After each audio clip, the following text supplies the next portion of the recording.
Assalamualaikum warahmatullahi wabarakatuh. Perkenalkan, saya Ahmad Munawar Altaf dengan NPM 2206814406. Sini saya dari kelas keempat 03. Pada kesempatan kali ini saya akan menjelaskan mengenai material safety data sheet MSDS atau lembar data keselamatan bahan dari senyawa yang saya pilih yaitu amonia. Pertama-tama saya akan menjelaskan mengenai apa itu amonia dan juga pemanfaatan dari amonia itu apa.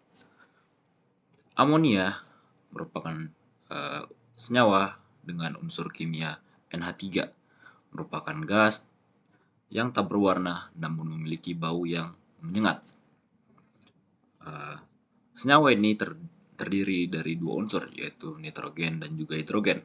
Senyawa ini merupakan senyawa stabil paling sederhana dari kedua unsur tersebut dan berfungsi sebagai bahan awal dalam produksi berbagai senyawa nitrogen maupun hidrogen secara komersil. Amonia memainkan peran penting dalam berbagai sektor, mau itu sektor industri, sektor energi, maupun sektor transportasi. Di sektor industri, amonia memainkan peran penting sebagai bahan utama dalam produksi pupuk nitrogen atau pupuk urea. Selain itu, di bidang industri juga amonia digunakan sebagai refrigeran untuk pendinginan, di mana refrigeran berbahan amonia biasa digunakan untuk ruangan yang relatif besar. Selain itu, refrigeran yang yang menggunakan amonia itu lebih ramah lingkungan karena tidak merusak ozon. Untuk sektor energi, saat ini amonia berperan penting dalam sektor energi sebagai media penyimpanan hidrogen dan bahan bakar alternatif lainnya karena lebih mudah disimpan dan diangkut dibandingkan dengan hidrogen cair.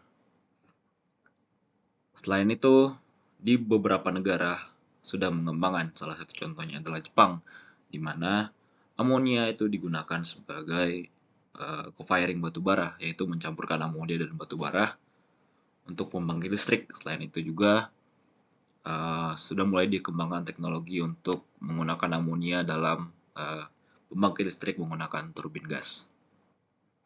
Selanjutnya yaitu pemanfaatan amonia pada sektor transportasi.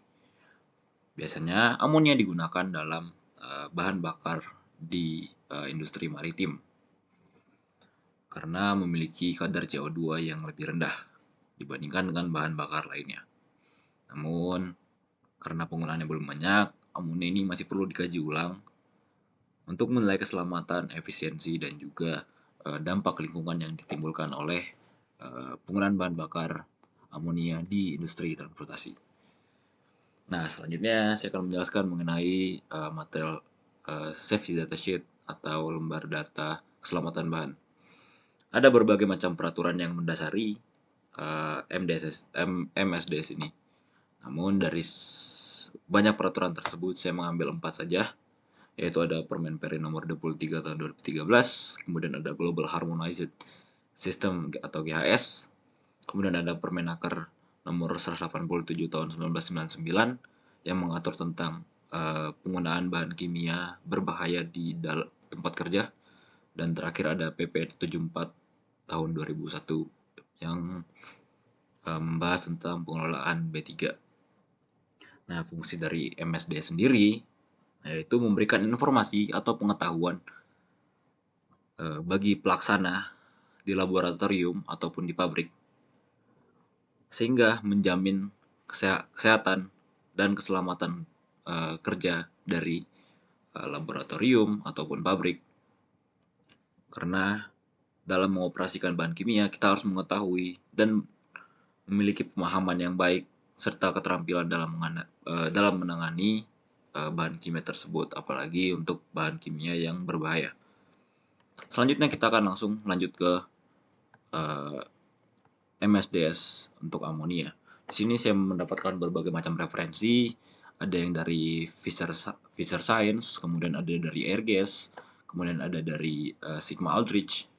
Namun setelah melihat semuanya, isinya hampir sama. Untuk penanganan bahayanya, Namun yang paling relevan menurut saya yaitu yang dari supplier di pupuk Altim. Nah, untuk MSD sendiri itu terdiri dari beberapa bagian, di mana yang pertama itu akan membahas mengenai identifikasi senyawa, kemudian membahas identifikasi bahayanya, terus komposisi, ada tindakan pertolongan pertama, tindakan pemadam kebakaran, dan lain-lain. Kita mulai dari yang pertama, yaitu identifikasi senyawanya. Pupuk Altim menjual amonia anhidrat ini dengan nama dagang daun buah, dengan yang merupakan senyawa basah yang digunakan di dalam berbagai macam industri, pupuk, refrigeran maupun larutan bersih. Berikut adalah alamat dari pemasok. Kemudian kita lanjut ke identifikasi bahaya. Kalau kita melihat GHS, ini ada 3 gambar, yang mana ini yaitu toksik. Jadi senyawa ini merupakan senyawa yang toksik atau beracun. Kemudian juga dia korosi atau akan menyebabkan iritasi kulit apabila menyentuh, juga menyebabkan iritasi mata jika terkena uapnya. Dan yang terakhir itu dia adalah toksik terhadap lingkungan akuatik. Jadi makna dari 3 gambar tersebut adalah itu. Selanjutnya ini merupakan senyawa yang dikategorikan sebagai kategori yang berbahaya. Gas ini mudah menyala, toksik jika terhirup, menyebabkan luka bakar pada kulit dan kerusakan mata yang parah, sangat toksik terhadap lingkungan akuatik. Disarankan juga menggunakan sarung tangan, jangan makan dan minum atau merokok ketika menggunakan produk ini. Terus basuh bagian tubuh yang terpapar dengan seksama setelah penanganan. Lanjut, kita mulai ketika bahan tersebut terkena kulit, apa yang akan kita lakukan? Yang pertama adalah kita harus membasuh kulit dengan air yang banyak di area yang tersentuh atau terkena oleh amonia. Kemudian, segera hubungi pusat keracunan atau dokter jika Anda merasa kurang sehat. Yang ketiga adalah sebelum pakaian ditinggalkan, bilas segera pakaian dan kulit yang terkontaminasi dengan air yang banyak. Dan yang terakhir untuk jika terkena kulit yaitu tanggalkan seluruh pakaian yang terkontaminasi dan cucilah sebelum dipakai kembali. Kemudian untuk apabila amonia terkena rambut, apa yang harus dilakukan? Yaitu jika terkena kulit atau rambut, segera lepas pakaian yang terkontaminasi. Bilas kulit dengan air atau pancuran. Jika terhidup, maka pindahkan korban ke tempat berudara segar dan pertahankan pada posisi nyaman untuk bernapas. Dan segera hubungi pusat keracunan atau dokter. Jika amonia tertelan, maka segera basuh mulut. Jika tertelan, segera hubungi dokter atau pusat keracunan. Dan jika tertelan lagi, maka segera cuci mulut dan jangan dirangsang untuk muntah.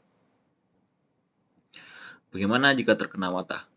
Jika terkena mata, segera bilas dengan air secara hati-hati untuk beberapa menit.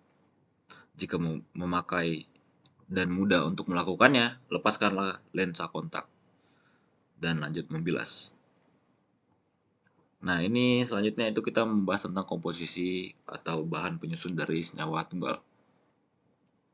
Jadi rumus kimia itu NH3 dengan konsentrasi 99,5% hingga 100%.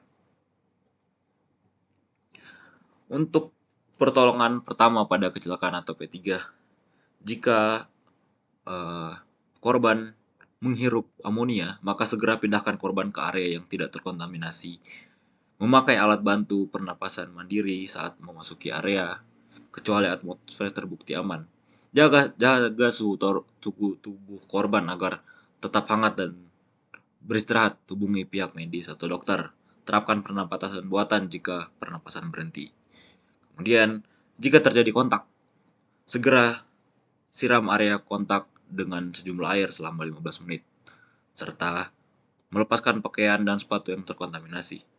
Hubungi pihak medis atau dokter, cucilah pakaian dalam Sebelum digunakan kembali, sepatu yang telah terkontaminasi tidak dapat digunakan kembali. Bagaimana jika kena mata? Jika terkena mata, segera bilas dengan air selama 15 menit. Pegang kelopak mata agar tetap terbuka lebar untuk memastikan bahwa semua permukaan terbilas secara menyeluruh. Dan juga segera menghubungi pihak dokter atau medis. Bagaimana jika tertelan? Jika tertelan, sangat jarang terjadi. Namun, jika tertelan, segera bilas mulut dan jangan memaksakan atau dipaksakan untuk muntah. Dan juga segera menghubungi dokter. Jika terjadi kebakaran, maka yang perlu dilakukan adalah melakukan koordinasi dan penanggulangan kebocoran, melokalisir tempat kejadian dan menanggulangi ledakan, kebakaran dan kebocoran dengan melakukan pengamanan sistem atau meminimalkan jumlah bahan kimia amonia di lokasi atau menurunkan rate produksi atau shutdown pabrik. Pastikan seluruh petugas menggunakan alat pelindung diri yang sesuai. Bagaimana jika terjadi tumpahan dan kebocoran? Cobalah untuk menghentikan kebocoran, tetap melawan arah angin, menuju daerah evakuasi, pantau konsentrasi yang dilepaskan, pertimbangkan resiko potensi ledakan dalam kondisi atmosfer, kenakan alat bantu pernapasan mandiri saat memasuki area kecuali atmosfer atau lingkungan terbukti aman, hilangkan sumber api, gunakan alat pelindung diri, dan pastikan ventilasi udara memadai. Untuk mencegahnya, itu dapat dilakukan dengan berbagai cara, yaitu turunkan paparan gas dengan semprotan air atau kabut. Cobalah untuk menghentikan kebocoran, jauhkan material dari sumber air dan saluran pembuangan. Tumpahan di tanah, gali lubang, kolam, laguna, area penampungan untuk menampung cairan. Buat tanggul untuk membatasi aliran permukaan menggunakan tanah, kantong, atau bubuk semen. Netralkan dengan cuka atau asam encer lainnya. Untuk penanganan dan penyimpanan, jangan menghirup gas atau uap. Hindari untuk kontak dengan kulit, mata, atau pakaian. Emergency eye wash dan shower harus tersedia di sekitar lokasi potensi paparan. Gunakan alat pelindung diri yang tepat saat bekerja dengan atau di sekitar amonia. Simpan di tempat yang sejuk dan berventilasi baik. Jaga wadah tertutup rapat, lokasi penyimpanan jauh dari sumber panas, atau penyalaan dari bahan yang tidak kompatibel. Ini adalah sifat fisika dan kimia dari gas amonia. Ini ada informasi toksilogis, informasi ekologis. Kalau untuk pembuangan limbah harus dilakukan sesuai dengan peraturan pemerintah pusat, pemerintah daerah, atau negara bagian dan lokal. Ini informasi yang berkaitan tentang regulasi. Dan ini informasi lainnya. Sekian dari saya dan terima kasih.